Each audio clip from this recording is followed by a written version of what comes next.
Hey everybody, happy Sunday. I hope that wherever you are and whatever you are doing, you are safe, you are well, and you are with people you care about who also care for you. It's been another busy week here at TE, and you know, it's had its ups and its downs.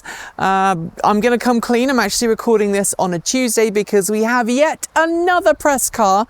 We've had 3 press cars back to back. Unfortunately, the second press car, its windows broke while it was on review, and it was a bit of a palaver convincing the automaker and the car fleet managers in question, hey, yeah, you should probably get this car fixed before we review it, because it will be mentioned in the review whichever way round it works, but it's going to look worse if it isn't fixed when we actually do the review. And I live out in the country and I don't have a garage, so if critters climb in a window that won't roll back up, that's not necessarily all that good.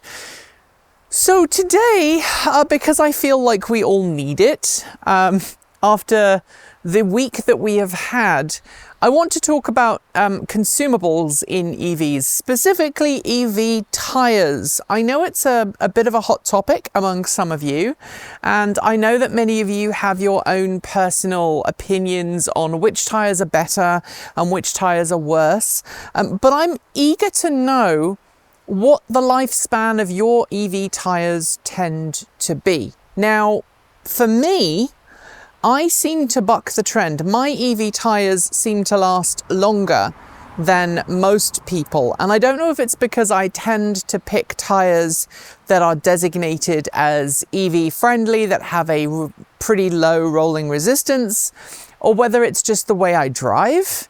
But for me, I've seen anywhere between 20 and 40,000 miles on a tyre easily. And I think we've had one set of tyres go far further than that. Obviously, the F-150 Lightning currently has some chunky, knobbly tyres on from Nokian. They're kind of, what do they call them? They're NAT tyres. And so they are designed to be really chunky, and they've got a lot of tread depth. So they will naturally last a lot longer than a more highway friendly tyre. They're also a lot noisier, but living up here in the foothills of the Coast Range with plenty of gravel trails, it does actually help the truck quite a bit.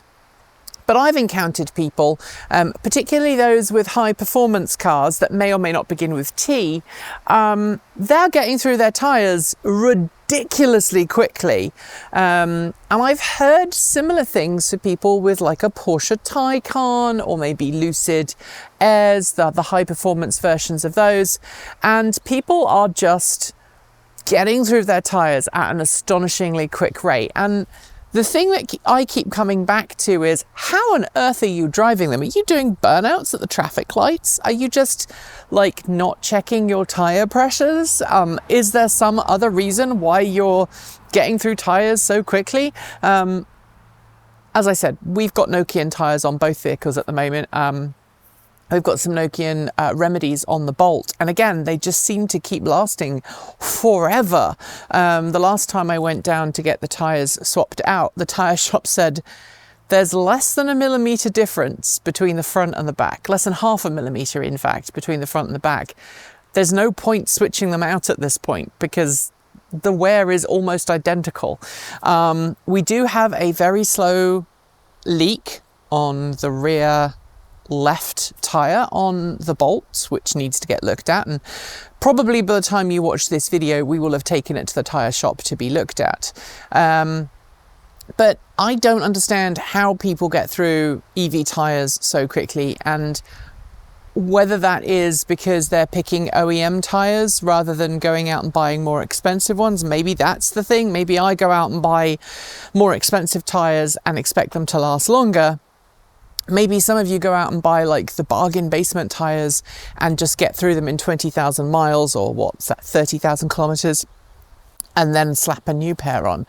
I would love to know what your tyre strategy is, but also what you consider normal for tyre lifespan. And if you used to drive an ICE vehicle Is there any difference between how far you can go on a set of tyres in your EV versus an ICE vehicle? And of course, I'd love to hear it from motorcyclists as well. I know that motorcycle tyres don't last anywhere near as long as car tyres do. Like 10 to 20,000 miles is exceptional for a motorbike tyre. I was kicking myself the other day because I realised that the Vectrix VX1 project, we put brand new tyres on it just before it stopped working.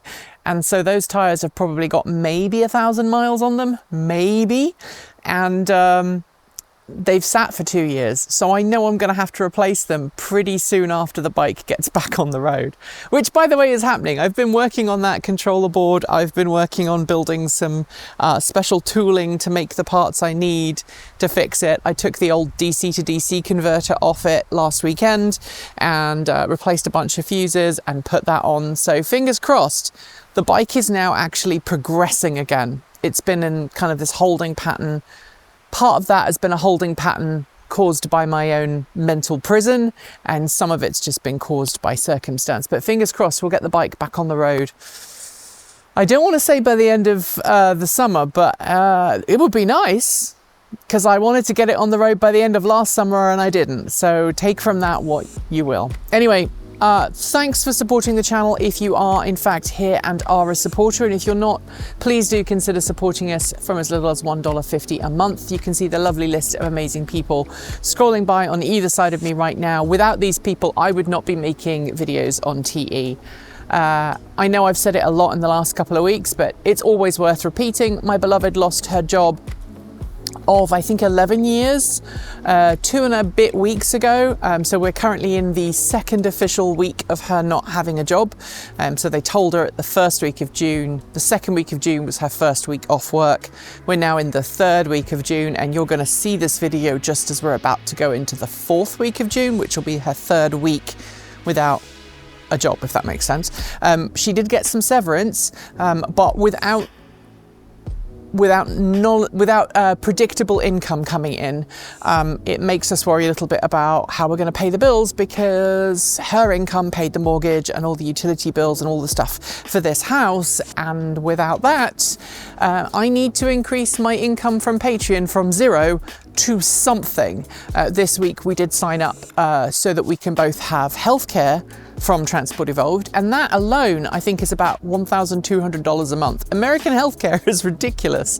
But anyway, without these amazing people scrolling by, without your continued support, we wouldn't be able to do it. So if you do support, thank you. If you haven't yet, and you are financially in a position to be able to, I would love it if you'd consider it. You don't have to, but I would just love it if you'd at least consider it. Thanks for being the awesome, positive change we need to see in the world. And until next time, keep evolving.